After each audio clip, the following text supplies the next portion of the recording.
Umalma si Aisa Segura or Ice Segura sa pagkakaaresto at pagka-detain ni Pura Luca Vega.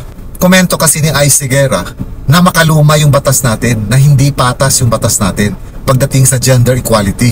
Ayon sa kanya, parang napakabilis daw na arestuhin ang mga miyembro ng LGBTQ. Samantalang kung ang isang LGBTQ member ay tinatanggalan ng trabaho dahil sa kanyang gender o di kaya ay sinasaktan or pinapatay, parang ipinagkikibit balikat lang daw ito. Tinanong din ni Aisa kung anong nangyari sa separation of the church and state. Well, kanya-kanyang pananaw kasi talaga ang nangyari dun sa drag performance ni Pura Luca Vega. Pero para naman sa akin, dito sa komento ni Ice Segura, ibang usapin kasi yon, yung sinasabi niya na parang discrimination against the LGBTQ members. Para sa akin, itong nangyaring pag-aresto at pagka-detain ni Pura Luca Vega, hindi ito discriminatory o masasabi kong may diskriminasyon. Dahil hindi naman siya inaresto dahil sa kanyang gender o sa kanyang pagiging drag queen. Kaya siya inaresto dahil merong nagsampa ng kaso dahil sa kanyang drag performance na kung saan, ayon sa Hijos del Nazareno at sa Philippines for Jesus movement, binalahura at pinaglaruan at binastos yung dasal na Ama namin. So yung sinasabi ni Aisa para sa akin, parang hindi ito konektado sa nangyaring pag-aresto at pagsampa ng mga kaso laban kay Pura Luca Vega. Maaari ngang may diskriminasyon sa mga LGBTQ members dun sa mga bagay na tinutukoy ni Ice Segura. Actually, hindi lang sa Philippines, maging sa ibang bansa. Pero itong nangyari kay Pura Luca Vega, ang inireklamo dito ay iba sa tingin ko sa sinasabi ni Ice Segura. Tinatanong din ni Aisa kung ano ang nangyari sa separation of the church and state. Sa pagkakaalam ko naman, ang separation of the church and state, ito ay kung saan hindi pwede manghimasok ang ating gobyerno sa anumang relihiyon na pinili ng isang tao o ng isang grupo. Ganon din, hindi pwede manghimasok ang ating gobyerno sa anumang itataguyod na relihiyon ng isang tao o ng isang grupo. Kumbaga, may freedom ang bawat isa sa atin kung anong paniniwala ang gusto natin.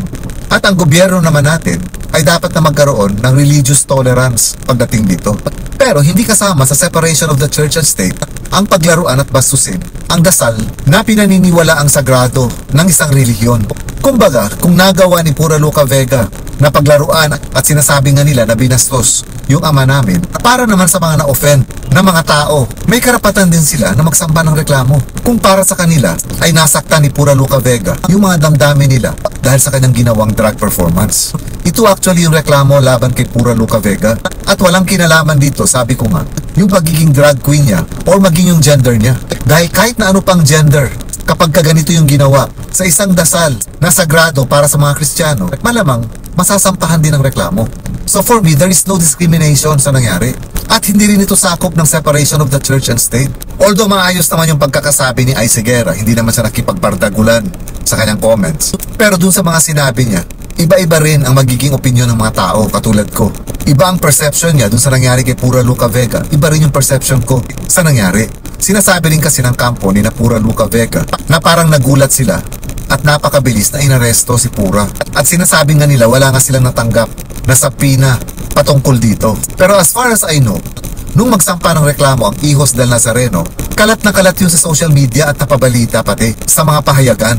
So dun pa lang, I'm sure aware si Pura Luca Vega na sasampahan siya ng reklamo ng Hijos del Nazareno. Tapos yung tungkol naman sa sapina na sinasabi niya na hindi niya natanggap. Ang nangyari kasi, nung unang preliminary investigation pa lang, lumabas din sa mga pahayagan na no-show si Pura Luca Vega dun sa hearing ng preliminary investigation. Nung ginawa ulit yung preliminary investigation for the second time, hindi pa rin siya sumipot. So ang tingin ko naman dito, kung nung unang preliminary investigation, maaaring hindi nga niya natanggap yung sapina at hindi siya nakasipot dun sa hearing. Pero dahil kalat na kalat sa mga pahayagan na hindi nga siya sumipot sa unang preliminary investigation, siguro naman ang dapat na ginawa niya ay inalam niya para sa susunod na preliminary investigation, makakasipot siya. Eh ang nangyari kasi sa pangalawang preliminary investigation, hindi pa rin siya sumipot. Kung kaya, nag-decide ang prosecutor's office na maglabas na sila ng resolution kahit walang counter affidavit yung kampo ni Pura Luca Vega. At dahil hindi nga siya sumipot sa dalawang preliminary investigations, naglabas na rin dito ng arrest warrant.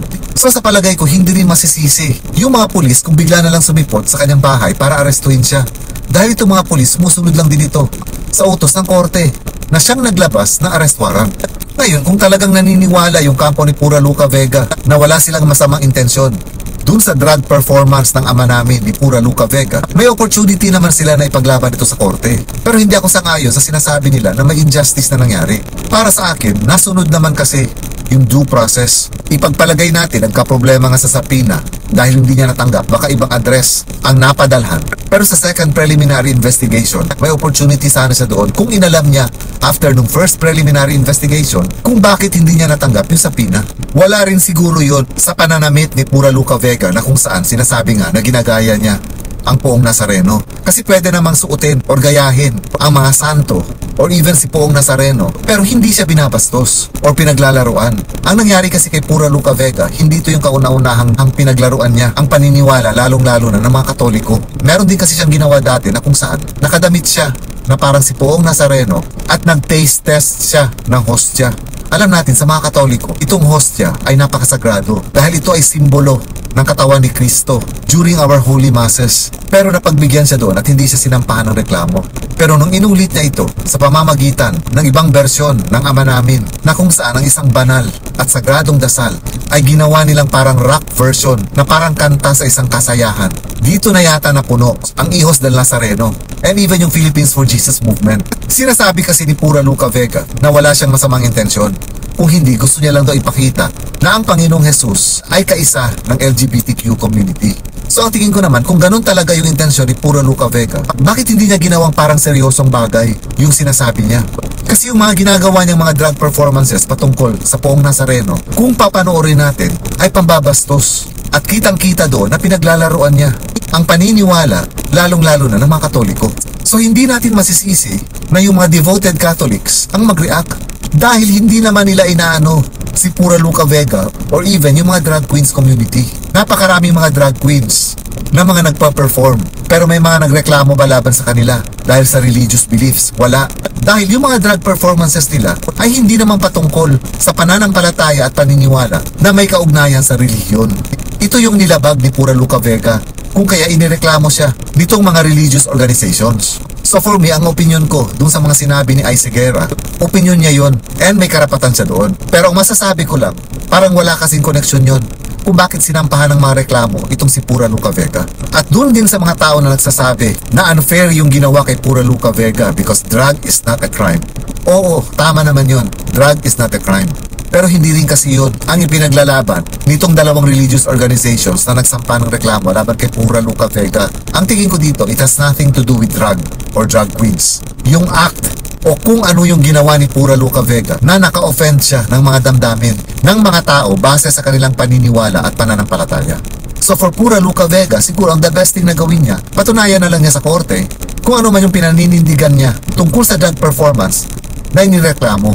Kumbaga, wag na silang mag-engganyo para magkaroon pa ito ng trial by publicity. And naniniwala ako, hindi siya pinagkakaisahan dito. Nagkataon lang talaga yung performance niya. Ang tingin nitong mga nagsampa ng reklamo laban sa kanya ay lumampas na sa limitasyon.